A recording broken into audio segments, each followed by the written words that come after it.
ನಮಸ್ಕಾರ ವೀಕ್ಷಕ ಬಂಧುಗಳೇ. ಉತ್ತರಹಳ್ಳಿ ವಿಧಾನಸಭಾ ಕ್ಷೇತ್ರ ಅಂತ ಅಂದ್ರೆ ಎರಡು ಹೆಸರು ಕಣ್ಮುಂದೆ ಬರುತ್ತೆ. ಒಂದು ಎಸ್ ರಮೇಶ್, ಇನ್ನೊಂದು ಎಂ ಶ್ರೀನಿವಾಸ್. ಇವರ ಇಬ್ಬರ ಕಾಂಬಿನೇಷನ್ ಹೇಗಿತ್ತು ಅಂದ್ರೆ ಆ ದಿನಗಳಲ್ಲಿ ಒಂದು ಚುನಾವಣೆ ಅಂದ್ರೆ ಹೀಗಿರಬೇಕು ಅಂತ ಅನ್ಸೋದು. ಮತ್ತೆ ಇನ್ನೊಂದು ಉತ್ತರಹಳ್ಳಿ ವಿಧಾನಸಭಾ ಕ್ಷೇತ್ರ ಮತ್ತು ಕನಕಪುರ ಲೋಕಸಭಾ ಕ್ಷೇತ್ರ ಅಂದ್ರೆ ಇಡೀ ವಿಶ್ವದಲ್ಲೇ ಅತಿ ದೊಡ್ಡ ವಿಧಾನಸಭಾ ಮತ್ತು ಲೋಕಸಭಾ ಕ್ಷೇತ್ರಗಳು ಅಂತ ಅನ್ಸ್ಕೊಂಡಿದ್ದಂತಹ ಕ್ಷೇತ್ರಗಳು. ಆ ಇಬ್ಬರು ರಾಜಕಾರಣಿಗಳಲ್ಲಿ ಎಸ್ ರಮೇಶ್ ಅವ್ರನ್ನ ತುಂಬಾ ಹಿಂದೆನೆ ಕಳ್ಕೊಂಡ್ವಿ. ಇವತ್ತು ಎಂ ಶ್ರೀನಿವಾಸ್ ಅವ್ರನ್ನ ಕಳ್ಕೊಂಡಿದೆ. ಎಂ ಶ್ರೀನಿವಾಸ್ ಅಂದ ತಕ್ಷಣ ತುಂಬಾ ಸಾಮಾನ್ಯ ಕಾರ್ಯಕರ್ತರು ಎಂ ಶ್ರೀನಿವಾಸ್ ಅಂತಂದ್ರೆ ಒಂಥರ ಗೌರವದ ಸ್ಥಾನದಲ್ಲಿ ಇಟ್ಟಿದ್ದಂಥವ್ರು. ಅಂದ್ರೆ ಸಾಮಾನ್ಯ ಜನಗಳನ್ನ, ಸಾಮಾನ್ಯ ರಾಜಕಾರಣಿಗಳನ್ನ, ಸಾಮಾನ್ಯ ನಾಗರಿಕ ಬಂಧುಗಳನ್ನ ಬೆಳೆಸುವಂತ ಪ್ರಯತ್ನ ಮಾಡೋರು. ಅವರಿಗೆ ಗೊತ್ತಿಲ್ಲದ ಹಾಗೆ ಅವರು ಬೆಳೆಯೋರು. ಉದಾಹರಣೆಗೆ ಉತ್ತರಹಳ್ಳಿ ವಿಧಾನಸಭಾ ಕ್ಷೇತ್ರದಲ್ಲಿ ನೂರಾರು ಜನ ಕಾರ್ಯಕರ್ತರು ಇವತ್ತಿಗೂ ಕೂಡ ರಾಜಕೀಯದಲ್ಲಿ ಇನ್ವಾಲ್ವ್ ಆಗಿದ್ದಾರೆ. ಕೆಲವರಂತೂ ತುಂಬಾ ಬೆಳೆದಿದ್ದಾರೆ, ಸಾಕಷ್ಟು ಹೆಸರು ಮಾಡಿದಂತ ವ್ಯಕ್ತಿಗಳು ಇದ್ದಾರೆ. ಇನ್ನು 90ರ ದಶಕದ ಆರಂಭದ ದಿನಗಳಲ್ಲಿ ಇಡೀ ದೇಶದಲ್ಲಿ ಅಯೋಧ್ಯೆಯ ತಾಂಡವ ನೃತ್ಯ ಆಡ್ತಿತ್ತು. ಇನ್ನೊಂದು ಅಟಲ್ ಬಿಹಾರಿ ವಾಜಪೇಯಿ, ಎಲ್.ಕೆ. ಅಡ್ವಾಣಿ ಹಾಗೂ ಡಾಕ್ಟರ್ ಮುರಳಿ ಮನೋಹರ್ ಜೋಶಿ ಅವರ ನೇತೃತ್ವದಲ್ಲಿ ಇಡೀ ದೇಶ ಕಂಪನ ಇಡೀ ದೇಶದಲ್ಲಿ ಆವರಿಸಿತ್ತು. ಅಂತ ಒಂದು ಕಾಲಖಂಡದಲ್ಲಿ ಇಡೀ ದೇಶದಲ್ಲಿ ತುಂಬಾ ಜನ ಬೆಳೆದು ನಿಂತಿರುವಂತ, ಬೆಳಿಬೇಕು ಅನ್ನುವಂತ ತುಂಬಾ ಜನ ಮಹನೀಯರು ಭಾರತೀಯ ಜನತಾ ಪಕ್ಷಕ್ಕೆ ಬಂದರು. ಅದರಲ್ಲಿ ಆಗಿನ ಉತ್ತರಹಳ್ಳಿ ವಿಧಾನಸಭಾ ಕ್ಷೇತ್ರದ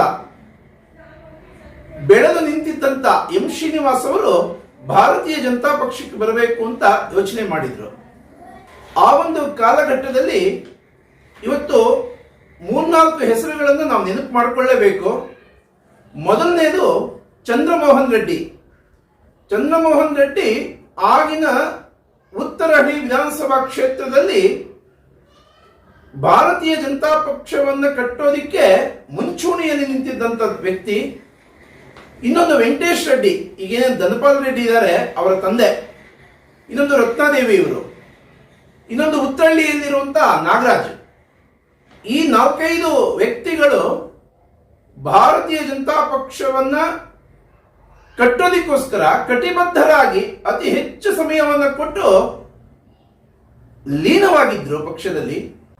ಅಂತ ಒಂದು ಸಂದರ್ಭದಲ್ಲಿ ಎಂ ಶ್ರೀನಿವಾಸ್ ಅವರು ಭಾರತೀಯ ಜನತಾ ಪಕ್ಷಕ್ಕೆ ಪದಾರ್ಪಣೆ ಮಾಡಿದ್ರು. ಆಗಿನ ಉತ್ತರಹಳ್ಳಿ ವಿಧಾನಸಭಾ ಕ್ಷೇತ್ರದಲ್ಲಿ ಯಾವ ವ್ಯಕ್ತಿ ನಿಂತುಕೊಂಡ್ರು ಭಾರತೀಯ ಜನತಾ ಪಕ್ಷಕ್ಕೆ ವೋಟ್ ಹಾಕ್ತೀವಿ ಅನ್ನುವಂತ ಕಾಲ ಅದು. ಅಂತ ಸಂದರ್ಭದಲ್ಲಿ ಎಂ ಶ್ರೀನಿವಾಸ್ ಅವರು ಪದಾರ್ಪಣೆ ಏನು ಮಾಡಿದ್ರು, ಇನ್ನ ಹೆಚ್ಚು ಶಕ್ತಿ ಸಿಗುವಂತ ದಿನಗಳು ಪ್ರಾರಂಭ ಆಯಿತು.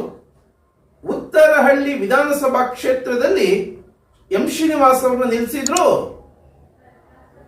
ಐತಿಹಾಸಿಕವಾದ ಒಂದು ಗೆಲುವಾಯಿತು. ಅದೇ ಸಂದರ್ಭದಲ್ಲಿ ಎಂ ಸಿ ರಾಜಣ್ಣ ಅವರು ಹೇಳಿದ್ದು ಇವಾಗ ಹೇಳಲಾಗಿದೆ ನೋಡಿ. ವೆಂಕಟೇಶ್ ಮೂರ್ತಿಗಳೇ, ಎಂ ಶ್ರೀನಿವಾಸ್ ಅವರು ಆ ಫ್ಯಾಕ್ಟರಿ ಎಲ್ಲ ತುಂಬಾ ಮುಚ್ಚುವಂತ ಸ್ಥಿತಿ ಇತ್ತು. ಆ ಒಂದು ಸಮಯದಲ್ಲಿ ಭಾರತೀಯ ಜನತಾ ಪಕ್ಷ ಕೈ ಹಿಡಿಯಿತು ಅಂತೇಳಿ ತುಂಬಾ ಭಾವನಾತ್ಮಕವಾಗಿ ಹೇಳ್ಕೊಂಡಿರುವಂತ ಉದಾಹರಣೆನೂ ಇದೆ. ಗೆಲುವಿನ ನಗೆ ಬೀರುವ ಸಂದರ್ಭದಲ್ಲೇ ಲೋಕಸಭಾ ಚುನಾವಣೆ ಬಂತು. ಕನಕಪುರ ಲೋಕಸಭಾ ಚುನಾವಣೆಗೆ ಎಂ ಶ್ರೀನಿವಾಸ್ ಅವರನ್ನೇ ನಿಲ್ಲಿಸಬೇಕು ಅನ್ನುವಂತ ಯೋಚನೆ ಮಾಡ್ತು ಭಾರತೀಯ ಜನತಾ ಪಕ್ಷ. ಆ ಸಂದರ್ಭದಲ್ಲಿ ಇಡೀ ಕನಕಪುರ ಲೋಕಸಭಾ ಚುನಾವಣೆ ಒಂದು ಐತಿಹಾಸಿಕ ತಿರುವನ್ನ ಪಡೆಯಿತು. ಇವತ್ತೇನು ಡಾಕ್ಟರ್ ಮಂಜುನಾಥ್ ಹಾಗೂ ಭಾರತೀಯ ಜನತಾ ಪಕ್ಷದ ಕಾಂಬಿನೇಷನ್ ಹೇಗೆ ವರ್ಕೌಟ್ ಆಯ್ತೋ ಆ ದಿನಗಳಲ್ಲಿ ಎಂ ಶ್ರೀನಿವಾಸ್ ಹಾಗೂ ಭಾರತೀಯ ಜನತಾ ಪಕ್ಷದ ಕಾಂಬಿನೇಷನ್ ಒಂದು ಐತಿಹಾಸಿಕ ಶಕ್ತಿಯನ್ನು ತುಂಬುವಂತ ಕೆಲಸ ಮಾಡಿತು. ಒಂದು ದುರ್ದೈವ ಅಂತ ಕೂಡ ಯೋಚನೆ ಮಾಡಬಹುದು. ಇದನ್ನ ಸಾಮಾನ್ಯವಾಗಿ ಹೊರಗಡೆ ಬೆಳೆದ ಬಂದು ಭಾರತೀಯ ಜನತಾ ಪಕ್ಷದಲ್ಲಿ ತುಂಬ ದಿನ ಉಳಿಯುವಂತ ವ್ಯಕ್ತಿಗಳ ಸಂಖ್ಯೆ ತುಂಬಾ ಕಡಿಮೆ. ಅದಕ್ಕೆ ಒಂದು ಉದಾಹರಣೆ ಡಾಕ್ಟರ್ ಜೀವರಾಜ್ ಆಳ್ವ ಇರ್ಬೋದು, ಪ್ರೊಫೆಸರ್ ವೆಂಕಟಗಿರಿ ಗೌಡರು ಇರ್ಬೋದು, ಎಂ ಶ್ರೀನಿವಾಸ್ ಇರ್ಬೋದು. ಇದೆಲ್ಲ ಅದಕ್ಕೆ ಹೋಲುತ್ತೆ. ಅದೇ ಸಂದರ್ಭದಲ್ಲಿ ಮತ್ತೆ ಕನಕಪುರ ಲೋಕಸಭಾ ಚುನಾವಣೆಗೆ ಮರುಚುನಾವಣೆ ಆಗುವಂತ ಕಾಲಘಟ್ಟ. ದೇವೇಗೌಡರ ಜೊತೆ ಎಂ ಶ್ರೀನಿವಾಸ್ ಅನಿವಾರ್ಯ ಕಾರಣಗಳಿಂದಾಗಿ ಹೋಗ್ಬೇಕಾಯ್ತು. ಭಾರತೀಯ ಜನತಾ ಪಕ್ಷದಲ್ಲೇ ಬಹುಶಃ ಉಳಿದಿದ್ದರೆ ಇವತ್ತು ಇನ್ನೂ ಹೆಚ್ಚು ಗೌರವಕ್ಕೆ ಭಾಜನರಾಗ್ತಿದ್ರೋ ಏನೋ ಗೊತ್ತಿಲ್ಲ. ಆದ್ರೆ ಅದು ಆತುರದ ನಿರ್ಧಾರನೂ ಇರ್ಬೋದು, ಅದು ಅವರು ಪಾಪ ವೈಯಕ್ತಿಕವಾಗಿ ಯೋಚನೆ ಮಾಡಿರುವಂಥದ್ದು. ಒಟ್ಟಾರೆ ಒಬ್ಬ ಸಜ್ಜನ ರಾಜಕಾರಣಿ ಹೇಗಿರಬೇಕು ಅನ್ನುವಂಥದರ ಉದಾಹರಣೆಯು ಎಂ ಶ್ರೀನಿವಾಸ್ ಅಂತ ಅಂದ್ರೆ ತಪ್ಪಾಗಲಾರದು. ಇಷ್ಟನ್ನ ಹೇಳಬೇಕು ಅಂತ ಅನಿಸ್ತು. ಉತ್ತರಳ್ಳಿ ವಿಧಾನಸಭಾ ಕ್ಷೇತ್ರ ಇವತ್ತಿನ ಕಾಲಘಟ್ಟದಲ್ಲಿ ತುಂಬಾ ಬೆಳೆದಂತ ರಾಜಕಾರಣಿಗಳು ತುಂಬಾ ಜನ ಇದ್ದಾರೆ. ದುರ್ದೈವ ರಾಜ್ಯ ನಾಯಕರಾಗಿ ಭಾರತೀಯ ಜನತಾ ಪಕ್ಷಕ್ಕೆ ಶಕ್ತಿ ತುಂಬುವಂತ ವ್ಯಕ್ತಿಗಳಾಗಿ ಬೆಳೆಯೋದ್ರಲ್ಲಿ ವಿಫಲರಾದ್ರೇನೋ ಅಂತ ಅನಿಸ್ತಿದೆ.